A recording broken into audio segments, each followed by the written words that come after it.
কষ্ট কারণ বাবা সবাইকে একদিন মরতে হবে। এই বাবাজি যখন কোন ব্যক্তি যখন মারা যায় দেখবেন বাবাজি মুসলমান কোন ব্যক্তি যদি মারা যায় বেরাদার সবাই ওনাকে দেখে, কিন্তু বেরাদার ইসলাম মদ সামানিকেরাও তার আত্মাটা তার শরীর থেকে বাবা বেরিয়ে যায়, আর বাবাজির আত্মাটা আপনার কান্না করতে থাকে। ওগো ভাই তুমি কান্না করো না, ওগো বেটা তুমি কান্না করো না, ওগো স্বামী কান্না করো না, আমি তো দেখো না বেঁচে আছি কথাও বলতেছি। যখন বাবা মুর্দা ব্যক্তিকে গরম পানি দিয়ে গোসল করা হয় তখন বলে আমাকে গোসল দেওয়া না, আমি সহ্য করতে পারি না, সহ্য করতে পারি না। ও মা জননী মরণের যন্ত্রণা মা কঠিন গো মা। বাবাজি মুসলমান যারা ইমানদার হবে তাদের জন্য মরণটা হবে সহজ, যারা বেঈমানদার হবে তাদের জন্য মরণটা হবে কঠিন। ইমানদারের মরণ কেমন হবে? যখন বেরাদার ইসলাম কোন ইমানদার মারা যাবে বাবাজি মুসলমান ভাইরাও শোনা মানে কেরাও বাবাজি যেমন একটা বাচ্চা ছেলে মায়ের দুধ পান করতে করতে ঘুমায়া যায়, ইমানদারের সেই রকম মরণ হবে বোঝা যাবে না। বেঈমানদারের মরণ কেমন হবে? বাবাজি মুসলমান ভাইরা যে নামাজ পড়বে না, রোজা করবে না, হজ যাকাত করবে না, বাবা তার মরণটা কেমন হবে? নবীকে মহব্বত করবে না, আল্লাহকে ভয় করবে না, তার মরণ হবে হযরত ইসরাঈল আলাইহিস সালাম যখন বাবা জান কবজ করতে আসবে একটা বুকের উপর হাত চাপাবে, বাবাজি মুসলমান ভাইরা মনে হবে যে সারা দুনিয়া তার বুকের উপরে চেপেছে। বাবাজি এই শোনা মানে কেরাও দেখবেন মানুষ যখন মারা যায় কেউ হা করে মারা যায়, কারো চোখ দিয়ে দম যায়, কারো হাত দিয়ে দম যায়, বাবাজি কাউরে আপনার কিনা পা দিয়ে দম যায়। বাবাজিরাও কেউ আবার হাসতে হাসতে দুনিয়া থেকে বিদায় নেয়। ওগো মা জননী যেটা হাসতে হাসতে ইন্তিকাল করবে ওটাই হলো জান্নাতি মুসলমান। কি গো বুঝাচ্ছে কিছু? বাবাদের শোনা মানি চলুন খাতুনে জান্নাত মা ফাতেমা রাদিয়াল্লাহু তাআলা আনহা স্বামী গো চাদর দিয়ে গেছে, চলুন আমরা তাহাজ্জুদের নামাজ পড়ব। সারা রাত্রি খাতুনে জান্নাত তাহাজ্জুদের নামাজ পড়েছেন। ফজরের সময় হযরতে বেলাল বাবা আযান দিতেছে, বেরাদার খাতুনে জান্নাত বলছে আল্লাহ গো আপনি রাতটা এত ছোট করেছেন, এত রাতটা ছোট করেছেন আল্লাহ গো, ওগো রব্বুল আলামিন আল্লাহ আবার ইবাদত করে মনের তৃপ্তি মিটে নাও। বাবাজি মুসলমান ভাইরা এরই নাম ছিল বাবা খাতুনে জান্নাত। আজ আমাদের ঘরের মা বোনেরা যদি বাবা সিরিয়াল সিনেমা দেখতে পায় সারা রাত্রি পার করে দেয়, যখন বাবা নামাজে যায় হায়রে ঢুলন হায়রে ঢুলন 4 রাকাতের নিয়াত করেছে 3 রাকাতে সালাম ফিরাইয়া দিয়েছে, এটা আবার কেমন নামাজে? কি গো যুবক অবস্থায় নামাজ পড়ো, বুড়ে অবস্থায় বুড়ো অবস্থাতে নামাজ পড়তে গেলে তোমার লুঙ্গি ঠিক থাকবে না, থাকবে ভাই ও মা খালা জোয়ান অবস্থায় নামাজ পড়েন, জোয়ান অবস্থা পর্দা করেন। আর এখনকার মা বোনেরা পর্দা করতে জানে, মাথা যখন চুল পাকছে হাই রে বাবা যে পর্দা, আল্লাহ বুঝে কবরে আয় তোকে খুঁটি বেড়ার বাড়ি পিটবো। কি ও মা খালা আমার কথা শুনে হাসি লাগতে পারে কিন্তু এটাই বাস্তব। কোন স্ত্রী যদি পর পুরুষকে যদি শরীরের অঙ্গ প্রত্যঙ্গ গুলো যদি দেখে বেড়ায় কাল কিয়ামতের ময়দানে তাকে জাহান্নামের আগুনে দেওয়া হবে। কি গো ঠিক না? যে মা খাদিজা রাদিয়াল্লাহু তাআলা আনহা তিনি নবী মুস্তাফা গারে হিরাতে আল্লাহর ইবাদত করতেন, আর মা খাদিজা সুন্দর করে স্বামীর জন্য সেজে কুজে বসে থাকতেন।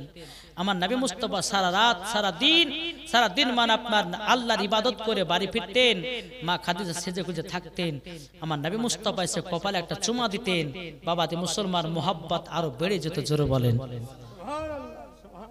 এর নাম মোহাব্বত। শুধু স্বামীর সামনে সাজতে ভালো লাগে না তোমাকে, আর পর পুরুষের সামনে তোমাকে সাজতে খুব ভালো লাগে। আল্লাহ বলছে কবরে আয় একবার তোকে দেখাচ্ছি। আল্লাহ বলছে হুন্না লিবাসুল লাকুম আনতুম লিবাসুল লাহুন্না। স্ত্রী হলো স্বামীর পোশাক আর স্বামী হলো স্ত্রীর পোশাক। কোন মা জননী যদি পথ পুরুষের জন্য আপনার সাজে গুজে আপনার বেড়ায়, কোন মা যদি আপনার ও মা খালা শুনে যান রাতের বেলায় যদি স্বামী স্ত্রীর পোশাক হয় আর স্ত্রী যদি স্বামীর পোশাক হয়, ও গো মা জননী আপনার দেহটা স্বামীর জন্য জায়েজ, পথ পুরুষের জন্য জায়েজ নয়। আমার আল্লাহর নবী বলছে কোন স্ত্রী যদি স্বামীর জন্য 1 ঘন্টা ধরে সাজে, আমার নবী বলেছে তাকে নফল ইবাদতের নেকি দাও। ওগমা কালা শুনে যান রাতের বেলায় মা জন্য ওই পাড়া বল্টুর জন্য সাজগোজ করো, ওই পাড়া ঝোলটুর জন্য সাজগোজ করো, ওই পাড়া আপনার কিনা মজুবুরের জন্য সাজগোজ করো, ওই পাড়া রাহুলের জন্য সাজগোজ করো, নিজের স্বামীর জন্য তো সাজগোজ করলে নাও। আল্লাহ বলছে কবরে আয়, তোর স্বামীর কাছে দামি দামি শাড়ি নিনি, তোর স্বামীর কাছে আপনার কিনা সোনা গহনা নিনি, তুই স্বামীর সামনে না সেজে কুজে পর পুরুষকে সোনা দানা দেখাতেছিস, মাথায় শ্যাম্পু করে দিয়ে চুল গেলে পর পুরুষকে দেখাচ্ছিস। বাবাজি মুসলমান ও সোনা মানিকেরা ও মা খালা শুনে যান রাতের বেলা মা জানেনা যখন স্বামী বিদেশে চলে যায়, কেরালায় বোম্বাই দিল্লি চলে যায়, বাবাজি মুসলমান তখন বাবাজি তিনার স্ত্রী কি করে আলমার থেকে 3000 টাকা দামের শাড়ি বের করে বাবাজি ভালো করে আপনার পরে। বাবাজি মুসলমান ভাইরাও পড়ার পরে বেরাদার ইসলাম মাদার সামানিকেরাও যখন পড়াশোনা হয় মাথা চুলগুলোকে শ্যাম্পু করেছে, গলাতে একটা হাত দিয়েছে, রাস্তা দিয়ে হেঁটে হেঁটে যায়। বাবাজি মুসলমান ছেলেরা বলছে আও ম্যাও কে তাকাবি তাকাও, এখন আমি তোদের সরকারি ভাবি, অসুবিধা কিছু নাই, তোর ভাই আছে কেরালায়, যত পারবি তোরা ঘুরে ঘুরে আমার দিকে তাকা। চলছে না চলছে না কি গো? এখন মৌলবীকে দেখে মাথায় কাপড় দিছে, ঠিক না? দেখেন একজন মহিলা কি করে জানেন, জালসা শুনে বাড়ি গেছে, বাড়িতে গেছে পিটি করছে, পিটি রে এতদিন যা হলে হলো, এখন পর্দা করতে হবে, আর মৌলবীদের জ্বালা থাকা গেল না। হ্যাঁ তো বাড়িতে গেছে, বাড়িতে যেয়ে বলছে বিটু চল গোসল করে আসে পুকুরে। গোসল করতে গেছে, তো গোসল করতে পিটিকে বলছে পিটি এক কাজ কর, তুই উপরে দাঁড়া, আমি নিচে গোসলটা করি, কেউ যদি আসে একটু গলা খাকাড়ি দিস, গা হাত পায়ে কাপড় কেমন থাকবে না থাকবে একটু গলা খাকাটা দিস। তো ঠিক আছে তাই হবে। যখন বাবা যে কথা বলার পরে বিটি আছে পুকুরের উপরে আর মা করছে গোসল পুকুরে। কিছুক্ষণ পর বলছে বিটি বলছে যে মা, বলে একজন আসছে, বলে কে? বলে ওই পাড়া আব্দুর রহমান। ওটা আমার তো চাচা হচ্ছে, তো কর কথা বলেছি, হয়ে গেল একটা ট্যাপ। আবার কিছুক্ষণ পর ও ঠিক আছে মা, তাহলে আবার কিছুক্ষণ মা আর একজন আছে, বলে কে? বলে ওই পাড়ার আব্দুর রহমান। যাই তোর একটা খালা তো ভাই, তোর ওর কথা বলেছি, শুধু বারবার ডিস্টার্ব করছিস। ও মা ঠিক আছে তাহলে। আবার কিছুক্ষণ পরে বলতেছে, বলে মা আর একজন আসছে, বলে কে? বলছে মা গো মসজিদের ইমাম সাহেব। অমনি বাবাজি এমন ভাবে আপনার মাথাতে কাপড় দিয়েছে মনে হচ্ছে 4 কলিবার পিরানি এসেছে, মৌলবী সাহেব আসছে বলে পর্দা করেছে, ঠিক না? এইরকম ভাবে পর্দা করেছে মনে হচ্ছে 4 কলিবার পিরানি পিরানি। ওগো মা জাননি একটা মৌলবীকে দেখার পর যেমন তুমি পর্দা করেছো, শুধু মৌলবীর কাছে পর্দা করা নয়, মৌলবীর কাছে তুমি যেমন পর্দা করেছো পরপুরুষের কাছে ওই রকম পর্দা করো। তুমি জালসাতে এসে পর্দা করছো, মেলাতে পর্দা নাই, ঘাটে পর্দা নাই, রাস্তাতে পর্দা নাই, শহরে পর্দা নাই, মেলাতে পর্দা নাই। আল্লাহ বলতেছে এই পর্দা তোমারও দাম নাই। কি গো আছে? জি পর্দা যদি করতে হয় ও মা খালা, পর্দা যদি করতে হয় জালসা তো করো, পর্দা যদি করতে হয় বাড়িতে করো, পর্দা যদি করতে হয় রাস্তাতে করো, পর্দা যদি করতে হয় শহরে করো, পর্দা যদি করতে হয় মেলাতে করো, পর্দা যদি করতে হয় ঘাটও করো, পর্দা যদি করতে হয় নিজের বড় ভাসুরের সামনেও পর্দা করো। ও গো মা জাননি ও মা খালা শুনে যান রাতের বেলায় যে খাতুনে জান্নাত মা ফাতেমা রাদিয়াল্লাহু তাআলা আনহা জীবনে কোনদিন ইহুদির মাথার চুল গুলো বাবা পর পুরুষকে দেখাতেন না। ওগো মা খালা, মহিলাদের মাথার চুল এত দাম, এত দাম, যদি বর্ণনা করা যায়, মহিলাদের চুলের বর্ণনা করা যায়। এখন মহিলারা বাবাজি মাথার চুল কাটতেছে, বুঝে কি হয়েছে? একজন মহিলা আমাকে ফোন করে বলছে, হুজুর মহিলাদের মাথার চুল কাটা যাবে না। কি বলে, কেন কাটবো? বলছে চুলের আগাল ফাটে গেছে। কি ফাটেছে? আগাল ফাটো আর গোড়ায় ফাটো করে মা চুল কাটা চলবে না। যে মহিলারা বাবাজি মুসলমান ভাইরা, কোন মহিলা যদি মাথার চুল কাটে, ওই মহিলা জীবনে জান্নাত তো দূরের কথা, জান্নাতের গেট পর্যন্ত দেখা তার নসিবে জুটবে না। ওগো মা জননীরা, মাথার চুল কাটবেন না, মাথার চুল কাউকে দেখাবেন না। যে খাতুনে জান্নাত মা ফাতেমা রাদিয়াল্লাহু তাআলা আনহা জীবনে কোনদিন কোন পুরুষ মাথার চুল দেখতে পায় নাই, এরই নাম ছিল খাতুনে জান্নাত। বেরাদার ইসলাম মুআদ্দাস সামানিক রাও, যাই হোক বেরাদার ইসলাম চলুন এদিকে। বেরাদার হযরত আলী রাদিয়াল্লাহু তাআলা আনহু তিনি বলতেছে, বলে বিবি গো চাদর দিয়ে গেছে। বলে স্বামী গো, বলে টাকা নাই। বলে নাই, টাকা দিয়ে তো আমি সবজি এবং আটা নিয়ে এসেছি। ও গো স্বামী আমার, যখন টাকা হবে ওই ইহুদিটাকে টাকা বেতন দিয়ে দেও। বাবাজি মুসলমান ভাইরা, ইহুদি আর ইহুদির বিবি সকাল বেলাতে আমার নবী মুস্তাফার কাছে গেছে, ইয়া রাসূলুল্লাহ, ইয়া হাবিবাল্লাহ, নবী গো আপনার কাছে একটা আবেদন করব গো নবী, আপনার কাছে কলমা পড়ার জন্য এসেছি। ইহুদি আর ইহুদির বিবি বলতেছে, নবী গো আমাদেরকে জলদি করে কলমাটা পড়িয়ে নেন। আমার নবী বলছো, গো ইহুদি হঠাৎ করে কলমা পড়ার কথা বলতেছে কেন, বলো না? ইহুদি বলছে, নবী গো আপনার বিটি খাতুনে জান্নাতের চাদর আমার বাড়িতে কিনে নিয়ে গেছিলাম, নবী গো অন্ধকার ঘরে রেখেছি, অন্ধকার ঘরকে আলোময় করে দিয়েছে। নবী গো বিশ্বাস হয়ে গেছে আপনার বিটি ফাতেমার চাদরে যদি এত নূর হতে পারে, নবী গো আপনি কতই না নূর হবেন। আল্লাহু আকবার, নারে রিসালাত, ইয়া রাসূলুল্লাহ, জরকান সুবহানাল্লাহ। বাবাজি মুসলমান ভাইরা, এই সূরা মানিকেরাও যখন বেনাদার খাতুনে জান্নাত মা ফাতেমা রাদিয়াল্লাহু তাআলা এদিকে স্বামী স্ত্রীর কথা জানতেছে, এদিকে বেরাদার ইসলাম মুআদ্দাস সামানিকেরা বাবা ইহুদি আর ইহুদির বিবি বলছে, নবী গো কলমা পড়ে নিন। আমার নবী বলছে, বলো লা ইলাহা ইল্লাল্লাহ, লা ইলাহা ইল্লাল্লাহ, লা ইলাহা ইল্লাল্লাহ, মুহাম্মাদুর রাসূলুল্লাহ। জোরে বলেন সুবহানাল্লাহ। আল্লাহুম্মা সাল্লি আলা মাওলানা মুহাম্মদ ওয়া আলা আলি মাওলানা মুহাম্মদ। জন্ম আমার নবী যুগে হলে কেমন হতো, জোরে বলেন। জন্ম আমার নবী যুগে হলে কেমন হতো, জন্ম আমার নবী যুগে হলে কেমন হতো।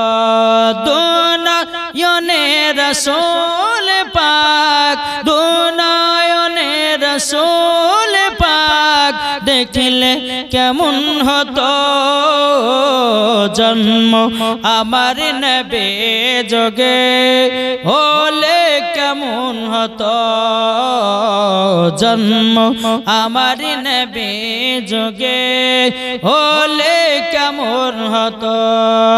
আসতো ভেসে হাজরতে বেলাল মধুর আযান, আসতো ভেসে হাজরতে বেলাল মধুর আযান, যে আযান ইয়াত প্রেম মুগ্ধ রহমান দয়াল নবীর পেছে নামাজ পড়লে কেমন হতো দয়াল নবীর পেছে নামাজ পড়লে কেমন হতো দুনিয়ানে রাসূল পাক দেখিলে কেমন হতো দুনিয়ানে রাসূল পাক দেখিলে কেমন হতো জন্ম আমার নবী যুগে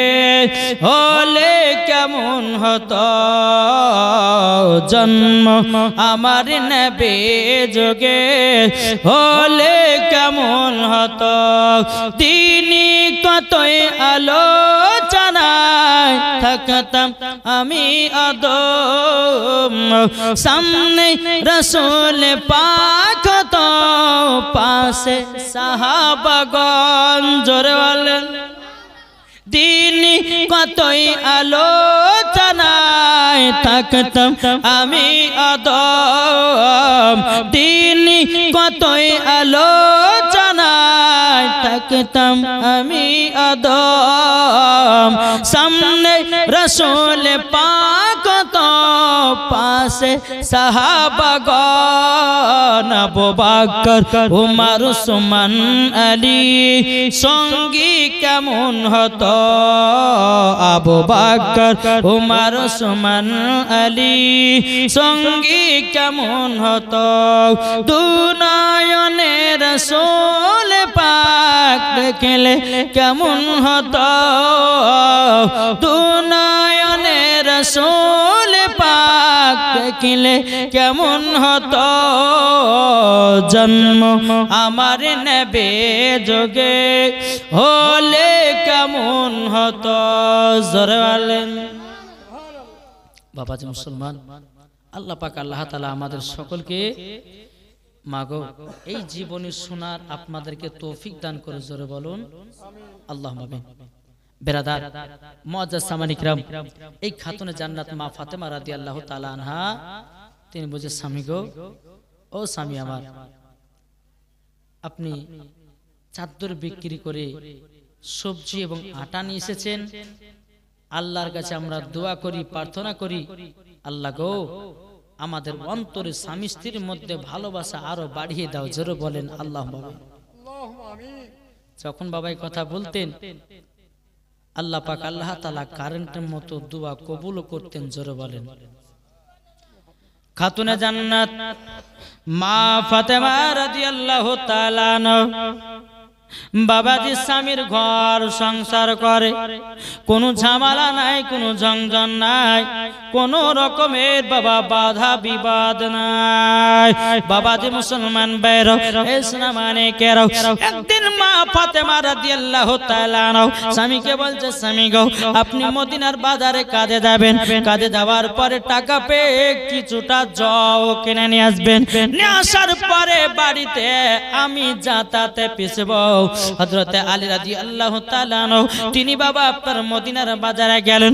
মদিনার বাজারে যাওয়ার পরে বিরাদার ইসলাম মুআজ্জাজ সামানে কিরাম বাবা আপনার জব কিনে নিয়ে আসলেন জব নিয়ে আসার পরে বাবাজি খাতুনে জান্নাতকে বলে গো বিবি খাতুনে জান্নাত তুমি যেটা বলেছ সেটাই আমি করেছি জলদি করে নাও জব নিয়ে নাও শিখলে কি বাবাজি ভালো করে সুন্দর করে ভাজা করা হলো ভাজাই করার পরে বাবাজি যাতাতে আপনার পিছে পিছে পিছে পিছে বাবা খাতুনে জান্নাতের হাতে ফুসা পড়ে গেছে হযরত আলী রাদিয়াল্লাহু তাআলা তিনি বাবা মদিনার বাজার থেকে আপনার বাড়ি এসেছে আসার পরে বেরাদার খাতুনে জান্নাত মা ফাতেমা রাদিয়াল্লাহু তাআলা আনহা তিনি বলছেন স্বামী গো